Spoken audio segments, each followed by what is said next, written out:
Thank you very much, Eleanor. I have this stool here, in tribute to my advancing age.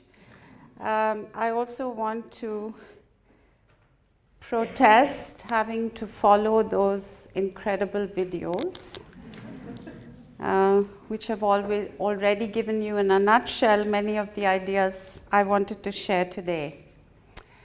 But I would actually like to begin first by saying namaste and good evening. And I would like to thank Auntie Joy and the Wurundjeri people for honoring me and all of us with their welcome to their ancestral land, which I accept with humility and gratitude. I promise to abide here in peace and love. Thanks also to the Vice Chancellor of La Trobe for his warm words of welcome, and to the organizing committee of the RDI network for honoring me with this invitation to deliver this keynote at this very unique conference. But I really want to send a special shout out to my friends Chris Roche and Chris Adams for their incredible facilitation, care, and support, from Australian visa formalities to ensuring that the hotel opened its doors to me very, very early in the morning. As it happened, I turned up even earlier. And thank you all for being here to listen to my hopefully useful thoughts and messages this evening. So on to the theme of this keynote, leadership for inclusive development, dismantling myths and transforming practice. I want to start by looking at the theme of the conference, inclusive development, from a slightly different angle. Indeed, from a feminist angle. The feminist vision of social justice, I would argue, has always been more inclusive than any other, and especially so with its evolution over the past 2 decades. I make this claim for 3 reasons. First, despite the fact that over the centuries we have seen many, many social justice ideologies emerge that were founded on and embraced the notion of equality and inclusion in one form or the other, there was a problem. They always stopped at the doorstep of the household, assuming that equality and justice and fairness and rights among and between households was the deepest level to which social justice could possibly penetrate. But feminism opened the door. It went inside the home, and it interrogated power in the most private and intimate spaces in which people negotiate their lives. Feminism recognized that gender is one of the deepest and most resilient layers of inequality, and it highlighted how patriarchal power operated inside the home, within institutions like marriage, the family, heteronormativity, within social groups like clans and castes and races, within religious institutions, indeed within our hearts and minds. Secondly, and most importantly, feminism was the first ideology to recognize that our bodies and our sexualities are actually sites of power, of discrimination, of stigma, control, and violence. And finally, over the past 2 decades, feminism has begun to interrogate exclusion and power in a much more intersectional way, recognizing how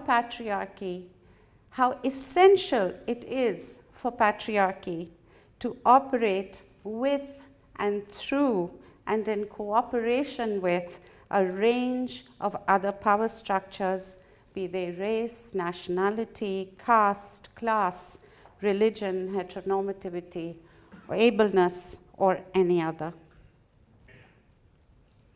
These radical shifts, I would argue, have made feminist visions of social justice and social transformation far more inclusive than any other. In fact, I find inclusive development itself a somewhat limiting frame, because I believe the concept of feminist social transformation is deeper and more profound.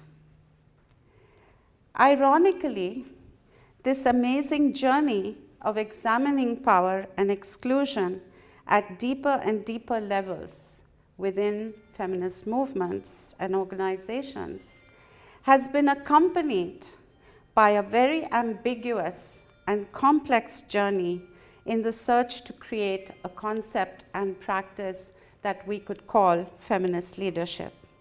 This has been especially true in contexts like South Asia, which is where I am rooted. So I would like to share with you a brief history of some of this struggle as I saw it. From the very outset, feminists recognized that power is embedded in leadership, and generally speaking, it was power over.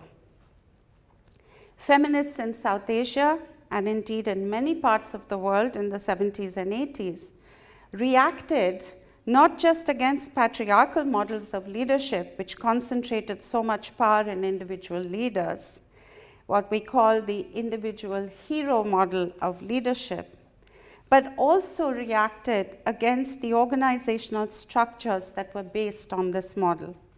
Hierarchical organizations of leaders and followers, bosses and subordinates. And so, we went into decades of experiment with creating flat organizations, collectives, loose networks, and what we in South Asia called autonomous women's groups, to assert our autonomy from not only the state, but from donor agencies, and indeed from other civil society organizations, political parties, and so on. By the late 80s, however, these groups were clearly experiencing a new set of challenges. Despite having no official leader or decision maker, they were clearly beset with hidden hierarchies of power and influence and control. And these hidden hierarchies were based on age, on experience, on class, on education, on social and intellectual capital, longevity in the group, sometimes just personality traits, and a myriad other factors. The silencing and marginalization this created as a result of these hidden hierarchies that couldn't be named, that couldn't be called out, led to the splintering of these groups as the disaffected, the silenced, walked out and created their own spaces. It also ignored the fact that many of these groups had actually closed doors where entry was restricted, though we pretended the doors were open. By the 90s, there was clear evidence of a leadership crisis in feminist organizations. Founder leaders were aging out but not letting go. There was alienation of younger women, a lack of space, a lack of change, and their politics, methods, strategies were often static and unable to adapt to the new challenges of neoliberal states, the global economy, rising fundamentalisms, and what have you. They still deluded themselves that the state was the primary duty bearer in protecting our rights, when states themselves had become seriously disempowered and handmaidens of the neoliberal project. younger feminists were running away. They were building their own spaces and experimenting afresh with new types of leadership structures, collectives, rotating leadership, and so forth, and with what Arturo Escobar called meshworks, open webs of activism, open webs of connectivity with no center, no periphery, that people could enter and exit freely. Fortunately, rescue came from an unexpected source, for this was a time when feminist organizational theorists and their theories were coming into their own and provided us important critical insights into both the hidden power dynamics within our organizations and the need to challenge our assumptions about organizations themselves. Today, these insights seem obvious, but we needed the theory to name the invisible and tackle the elusive. The first insight was that organizations are not rational entities that function according to their stated vision, mission, and values. That indeed organizations are microcosms or mirrors of the societies in which they are created.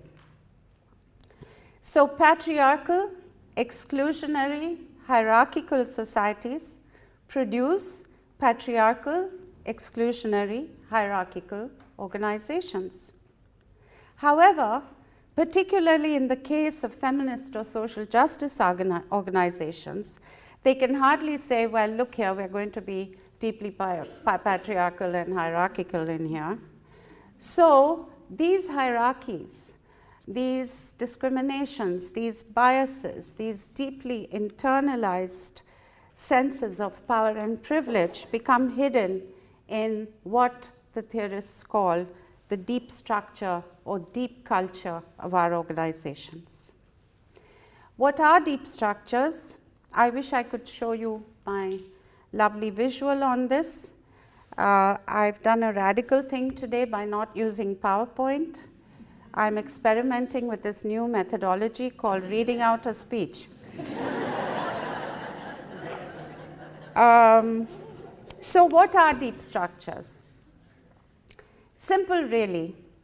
They are invisible or hidden, if you prefer, but very real spaces and processes where we, the creators of these organizations and the members and the participants in this organization, reproduce the power relations, the biases, the discriminations, the exclusions, the sense of privilege that we say we are trying to change in the world outside. But of course, we don't do this very overtly. We do it in very subtle, hidden, subversive ways that may even appear innocuous or normal. Let's take a brief look at what goes on in a deep structure.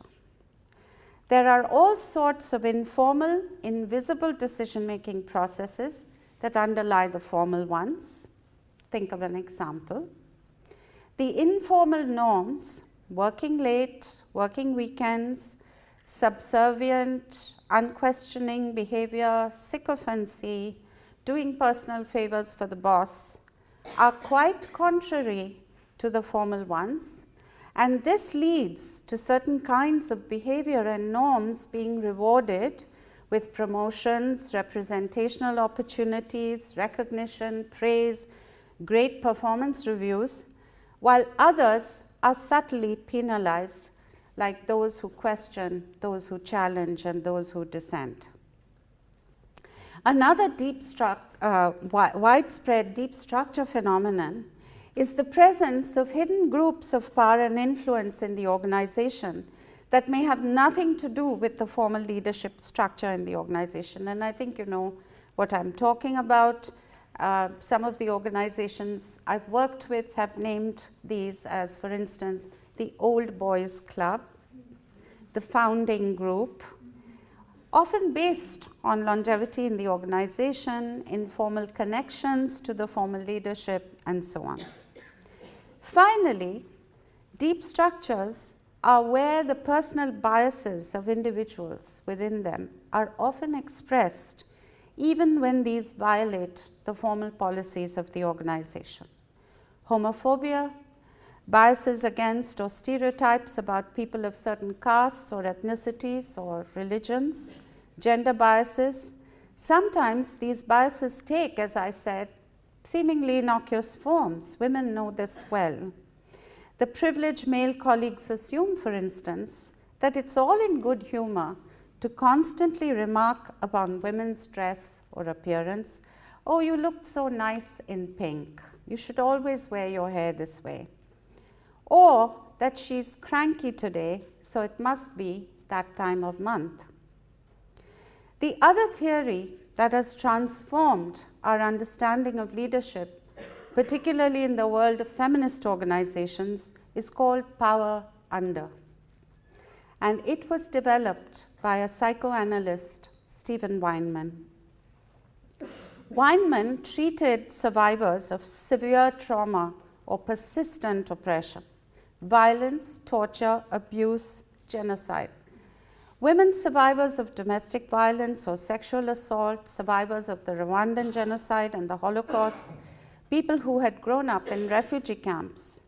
He found that these experiences created what he called powerless rage, and that this rage, when it remains unhealed, leads to the use of what he called power under.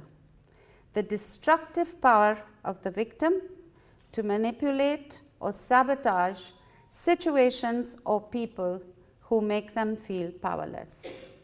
The behavior of such survivors, when they come into positions of formal or even informal power, the belief they have internalized that there are only two roles in the world, victims or oppressors, and therefore that the only way to avoid being a victim is to be the oppressor. Building on Weinman's work, I've theorized that it is not only situations of acute trauma or violence that create this powerless rage. Being located in a deeply patriarchal, violent, and gender discriminatory culture like India's, I have seen that long-term systemic experiences of powerlessness, of being silenced, of feeling a victim, also lead to the use of power under. Because obviously, almost everywhere, a majority of women, and all those who identify as women, especially if they come from socially, politically, or economically marginalized groups, feel this powerless rage.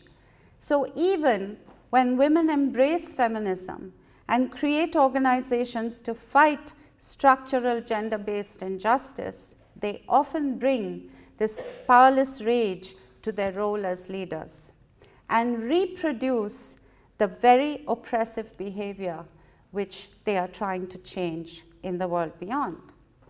And while we're at it, let's admit that this is also true for a large majority of men and people of other gender identities from historically oppressed groups who assume leadership even in social justice organizations. These theoretical and experiential revelations have helped us to confront one of the most vexing questions of all. Why is it that feminist or social justice organizations committed to inclusive development and social transformation recreate oppressive forms of leadership and deeply, deeply pathological internal structures? We know the answers now, or at least part of the answer: deep structure and power under. So it's time for us to move beyond this and ask a different set of questions. Why do we not see in the world within our organizations, that they should mirror the very values, the very politics, and the practices of power that we so passionately advocate in the larger world. Is it not time for us, in Gandhi's famous words, to be the change? I ask a very simple question to organizations I work with on this question of feminist leadership. Why do you expect people to believe that another world is possible if you cannot create it in some small measure in this small limited space under your control? If we cannot help people experience within social justice and feminist organizations a microcosm of that just, inclusive, sustainable world, of what that might actually feel like, look like, work like, what the hell are we talking about? So it is time, ladies and gentlemen, to dismantle a series of myths that I think are getting in the way. Myth number one: because I lead a feminist organization, I am a feminist leader. Because I lead a social justice organization dedicated to inclusive development, I am a socially just, inclusive leader. I'm afraid not. It's really not that easy, and it is far from the truth. Being a feminist leader, being a transformative leader, requires us to confront, make visible, and dismantle the deep structures of power that are lurking within our organizations, and to create transparent, accessible, and sustained, above all, mechanisms of accountability that expose and penalize bias and discrimination wherever they occur. I have worked closely with many other feminist colleagues to actually try and create concrete toolkits that can help lead people on this journey. Myth number two: transformation begins with them out there. Sorry, wrong again.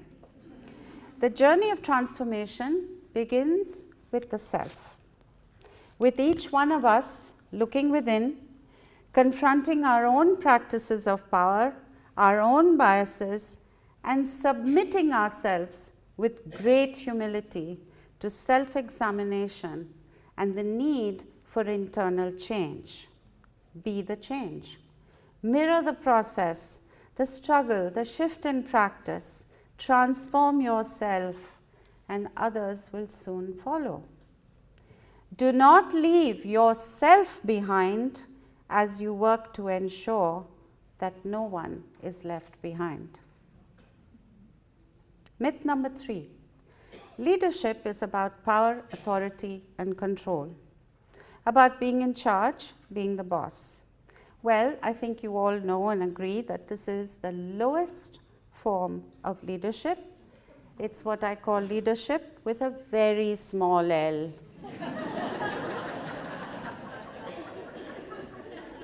Don't read too much into that joke.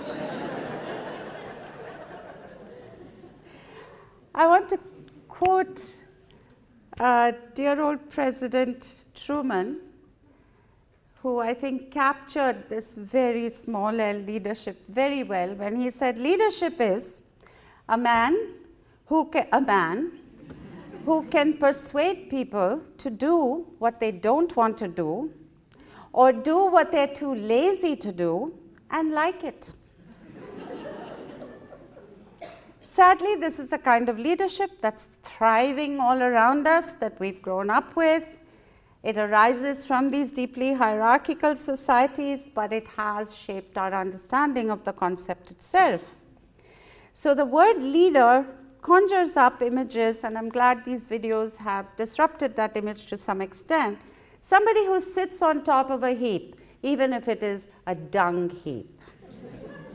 We think of leader as someone who controls others, So it's this binary again, it's this dichotomy, the leader and the followers, the leading and being led. Myth number 4, leadership can only be practiced if you have formal authority and power.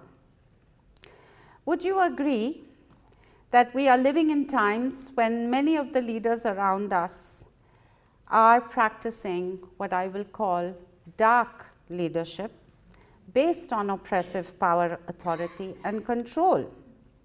They are practicing power under, afraid that the only way to be respected or heard is by oppressing and dominating others. So here we would do well to remember, in order to dismantle this myth, the words of Chinese philosopher Lao Tse, who said, as for the best leaders, the people do not notice their existence. The next best, the people honor and praise.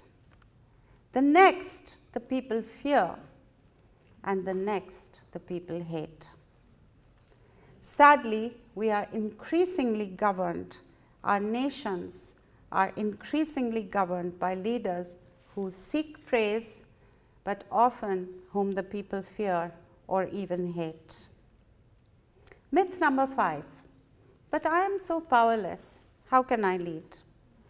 Transformative leadership recognizes and builds on the simple truth that no one is ever completely powerless.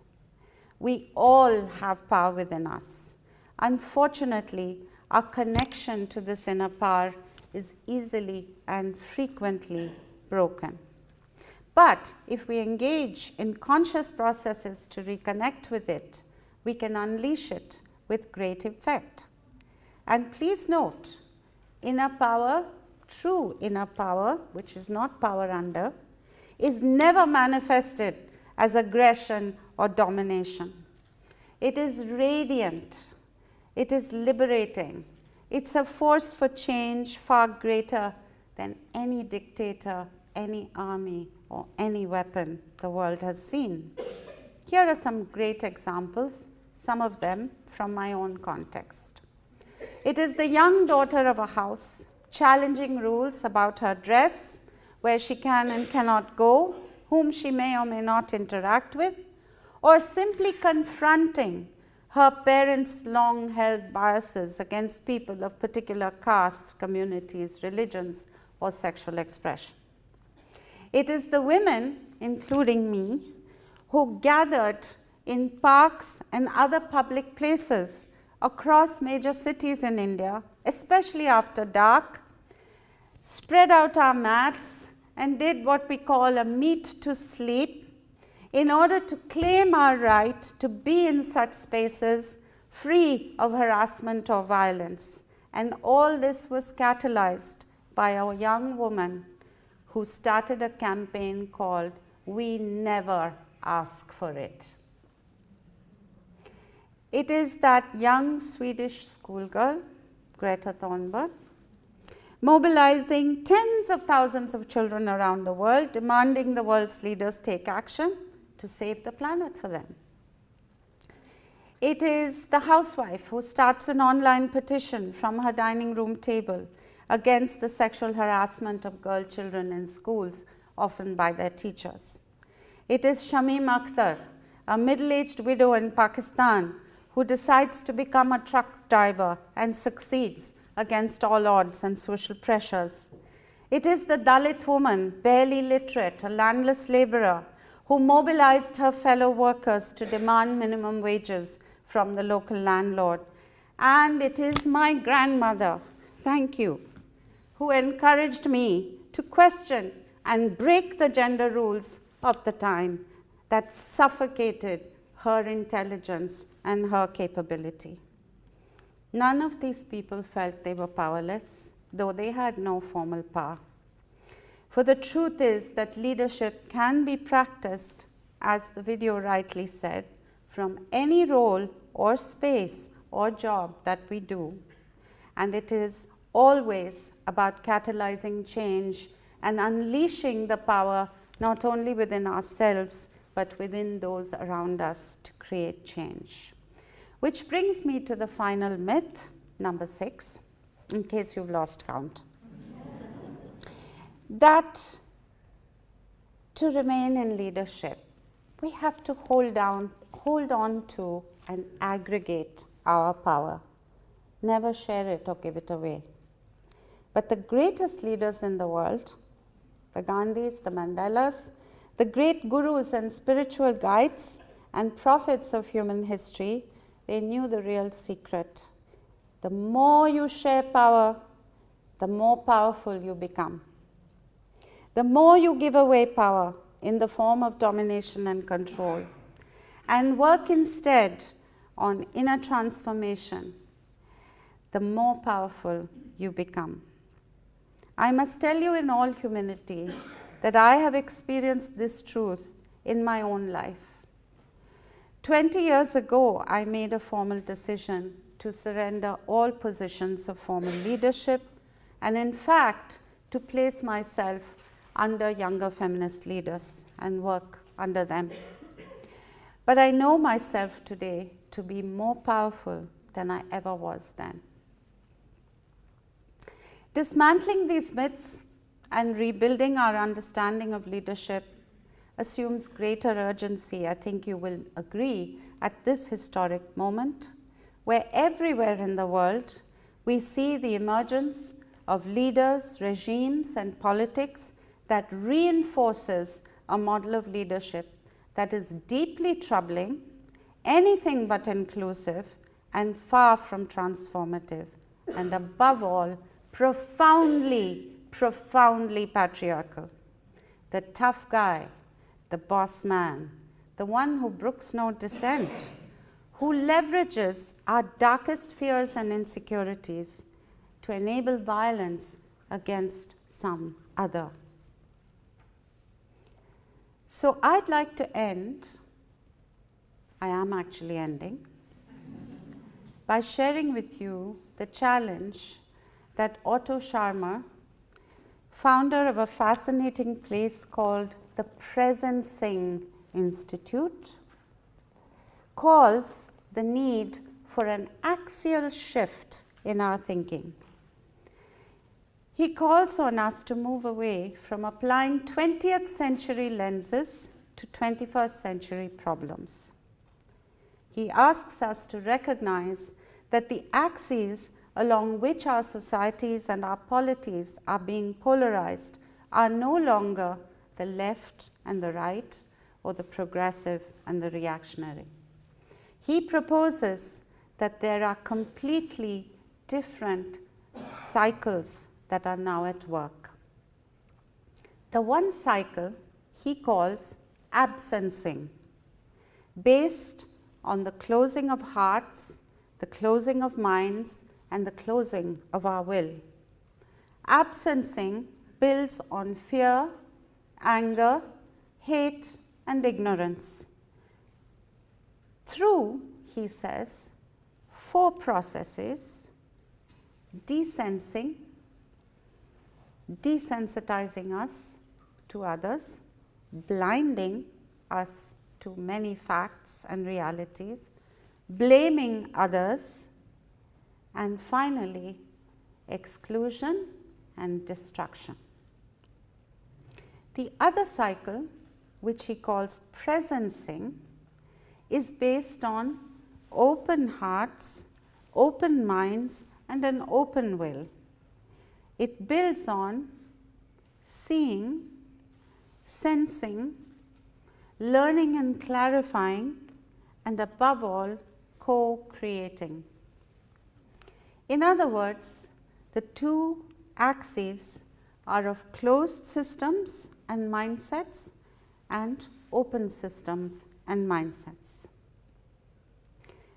Ladies and gentlemen, leadership for inclusive development, transformative feminist leadership, is and must be about mobilizing our inner power and the power within others to become co-architects, co-visionaries, and co-creators of open systems. Nothing else will save us from ourselves. or indeed save the planet from us. So let me end with the words of my dear friend and respected feminist activist Hope Chigudu from Zimbabwe, who has captured the essence of leadership for inclusive development in these words. Transformative feminist leadership is not about positional power, accomplishments, or about what we do. It's about creating a domain, a space, and a process in which human beings continually deepen their understanding of reality and become more capable of participating in creating new realities. Leadership exists when people are no longer victims of circumstances, but participate in creating new circumstances. Thank you.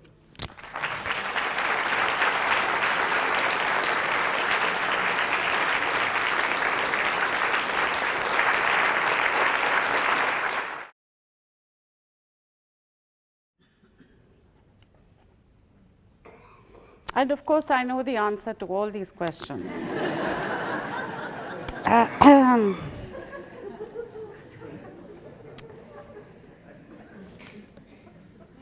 Right, so all I can do is perhaps share a few examples. I'm always hesitant to do that because I don't want to be prescriptive or assume that a strategy that's worked in one context is necessarily going to work or have the same results in another context. I think we've seen some fairly disastrous examples of the exact opposite happening. So let me start with, I think, the very fundamental question of what do we do with deep structures of patriarchy in organizations, and they are certainly very, very evident and very present in the academy. It's a classic, I think it's almost like a showcase of patriarchal. I didn't mean this one, by the way.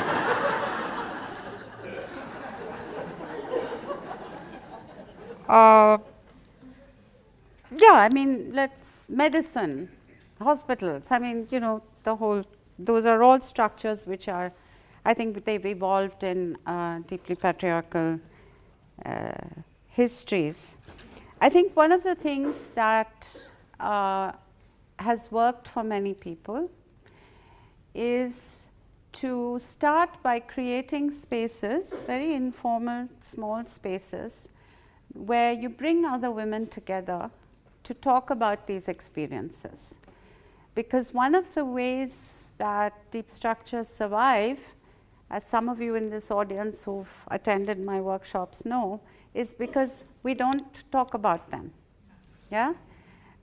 In a sense, because we are silent about them, we don't name them, we don't make them visible, and so they just keep getting deeper and deeper. It's almost like we become complicit in keeping the deep structures in place. So I think what many women have found useful and empowering is to create informal spaces inside these formal structures where they meet, they talk about it, and from there, very interesting change processes have been catalyzed. So, you know, in India, for instance, we're all very sort of haughty about the Me Too campaign, because we're like, we were doing that 15 years ago. But how it started was exactly like this. It's because women inside corporations, inside university systems, were inside courts, inside NGOs, were facing sexual harassment, and they didn't know how to deal with it, what to do about it, and they started making spaces where they started talking to each other. And then they began connecting with women outside that system, for example, feminist lawyers, and saying, is there anything we can do to end this impunity with which this kind of stuff goes on in here? And that process led over a 10-year period to what is called the POSH Act in India, Prevention of Sexual Harassment in the Workplace Act, which is one of the strongest acts in the world, incidentally. But it happened because it began in informal spaces, in linkages between women in those spaces with women outside, and then beginning to amplify the issue, starting to reach out to the media, publicize this. So in other words, lifting up that deep structure filth and exposing it to the light. So I think, first of all, you can't do it alone. I'm sure you know that. You have to build some kind of support.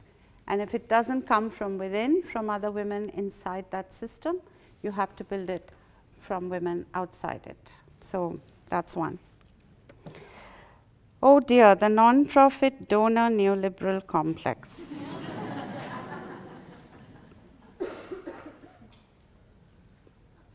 I actually do have a very simple remedy. It's actually going to sound very simplistic, but I'll tell you why I think it's a pretty straightforward solution. I don't believe that any donor agency should ever hire anybody who hasn't worked in the field. This is number one. And if you're hiring somebody, for instance, in your gender program, I would like to see them hire people who've ever organized 3.5 women for any kind of change. I don't want to see them hiring people coming straight out of universities with a gender and development degree or a women's studies degree, especially if, they carry with them all the other privileges of whatever, race and location and northern country or rich country or whatever. And I'll tell you why I'm saying this, because when I was recruited by the Ford Foundation, where I worked briefly in New York, the slum women from the slum women's movement that I had spent a good chunk of my life as a grassroots activist helping to build and support, they had a farewell party for me. I shared this story with some of my IWDA colleagues yesterday.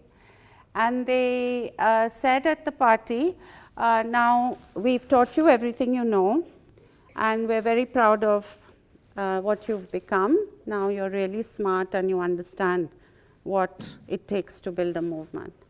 Now you're going to this big institution and you're going to sit in a powerful seat with a lot of money.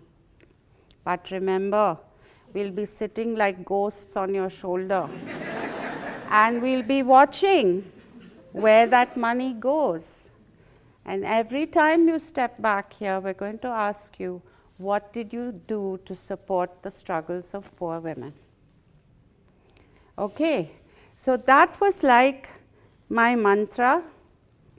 Every time I was reading a grant proposal, I was asking myself these questions. So I felt constantly accountable to them, to that politics. And I realized it made such a huge shift in the way I related to people who came to ask me for money. Because I never thought I knew all the answers. I never thought I had all the solutions. My head wasn't stuffed full of gender and development theory. I really had a very, different experience of the way I interacted with people. So I think that's one. I think it's a fairly obvious kind of strategy that donor agencies should be using, is actually recruiting people who've done grassroots work. Sorry to use that sad old hackneyed expression, who've dirtied their hands. And then, so you come to that seat with much more humility because you know how complex it is to change structures of power. I have this little PowerPoint that I'm fond of showing donors. It's called How Do You Build a Rocket Ship? And it says, well, when you're a venture capitalist, what's his name, who wants to go to the moon and make a settlement? What's his name? Elon Musk, thank you. So what does he do? Does he think he knows how to build that ship? No. So his first starting point is, I don't know how to do this. When donors want to do gender equality, their starting point is, we know how gender equality should be. Right? Second thing he does is he brings together a set of people who have the expertise to build a rocket ship, he hopes. And he gives them money. And he says, okay, try to build me this rocket. Sorry, I'm using this crude language of rocket ship, but anyway. And the other thing he does is, he knows it's going to take time. What do donors do? We know how to do gender equality. We don't need to consult you who've been doing it on the ground. And if we give you money, we want guaranteed results within 18 months if possible. Because patriarchy is only 10,000 years old, why can't you dismantle it in 10 or 12 months, right? So they constantly, and then they say, you can't fail. Have you done risk analysis? Have you done risk assessment? Elon Musk says, yeah, your first 6 prototypes are going to fail. It's okay. And then we'll get it. We'll get there. We'll go to the moon and make our little settlement. Is it moon or Mars? I know he wants to go one of those places. Donors are like, no, you have to guarantee me you're going to get it right. And I think all this arises from the fact that they are led, with my sincere apologies to all those of you from donor agencies who I'm sure are far better informed and far more sensitive than this caricature that I'm painting. But I think there's a fundamental problem there, that the donor agendas do not have, as you've rightly pointed out, any kind of conscious, structured process of learning, let alone engagement, with those who've actually created change. And the most successful portfolios I've seen, including of colleagues in the Ford Foundation who've done brilliant work, came out of having extensive consultation with precisely the people who have made change happen on the ground. So that's my answer to the nonprofit donor neoliberal complex. I did want to add one slight sort of nuance to it, which is the other thing that complex has done, the other deep damage that I think it's done, which you haven't spoken about, I would like to speak about, which is the demobilization of movements and the NGOization of the entire development sector. In the 70s and 80s, when I was doing my movement building work, we never had a problem getting resources for movement building. And we were explicit about that, We would say, we're feminist popular educators, we're using Freirean methodology, and they'd be like, wow, great, go do it, And now it's like, it's projectized, it's short term, you have to show me results, they have to be quantifiable. If it's a bilateral donor, and I have to show my government that, this is working. So I think there's been a massive demobilization, which actually often precedes the rise of authoritarian regimes and surveillance states, and the closing of democratic space. So we're now facing a closure of that space, or a shrinking of that space, with an already very demobilized, apolitical, sort of depoliticized set of actors out there who are not going to protest, who are not going to mobilize and resist. Yeah? Next wave of feminism, patriarchal organizations. I'm sorry, but this change is already happening. It's not something that's going to happen. What was Me Too? What was Me Too? Me Too is the naming and shaming of the patriarchy within organizations. What has happened with the multiple scandals surrounding many of our large development NGOs, international NGOs, the calling out of the deep cultures of discrimination, of sexual harassment, of the sexploitation, demanding sex in return for aid, that kind of thing. It's happening already. So I don't think we need to wait for another wave at all. I think that wave has come. I think it's already, inundated and submerged many organizations. I think where it's going to be much harder to dismantle some of these structures of power and privilege are actually in structures like, for instance, the corporations, the large multinational corporations and so on, are way ahead, I'm sorry, of the NGO sector in some of this stuff, and the policies and the mechanisms they've created for redress and naming and shaming and so on. I think where it's going to be much harder is because I think with the new sort of geopolitical scenario that's emerging and certain new kinds of state actors and their capital and their historical record on human rights, I think the space for this kind of activism might actually end up closing because of that. So there we have to take the battle into a different direction. I'm sorry I can't be more specific than that.